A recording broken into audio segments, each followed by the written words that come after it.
Okay, I'm going to read you a very short excerpt from Gouverneurs De La Rosee by the great Jacques Roumain, a book in English known as Masters of the Two, translated by Langston Hughes, because it's such an important story, so beautifully written. And I think every Haitian should read it, because it teaches you about yourself and how to be better. And even if you're not Haitian, it takes you there, somewhere where you encounter real people in the country. Where you meet a man facing life in absolute deprivation of everything. And this is not only about Haitians, it's really a universal story about the human condition on this planet. I dare admit that I only read it a few years ago because, being raised in America, I didn't have the chance. But as soon as you pick it up, you recognize yourself, just as the main character Manuel does when he comes back home from Cuba after such a long period of absence.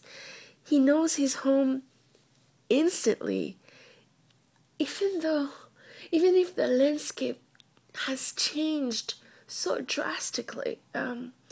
Everything for the worse. He knows it though. He knows it as that passage describes. And when you start reading it, you will recognize yourself in it, because it's your story. It's about you. And I think this great man, Jacques Roumain, should be celebrated. And this book should be read at the primary, secondary level at school, universities, and should be talked about, every time. Because this is a relevant book in our day, because it talks about our society and what's wrong with it and how to fix it. Because, we have so many problems.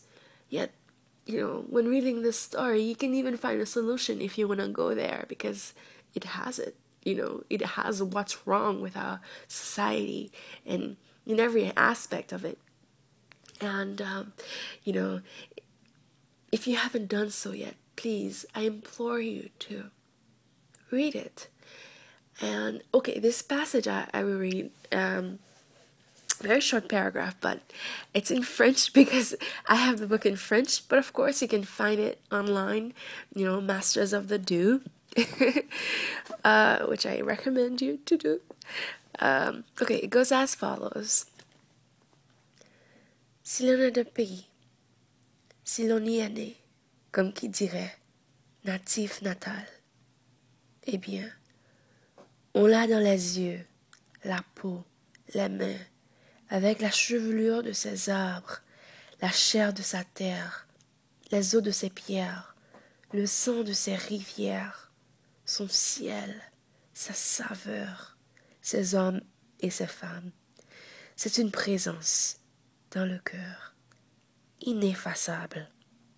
Comme une fille qu'on aime, on connaît la source de son regard, le fruit de sa bouche, les collines de ses seins, ses mains qui se défendent et se rendent, ses genoux sans mystère, sa force et sa faiblesse, sa voix et son silence.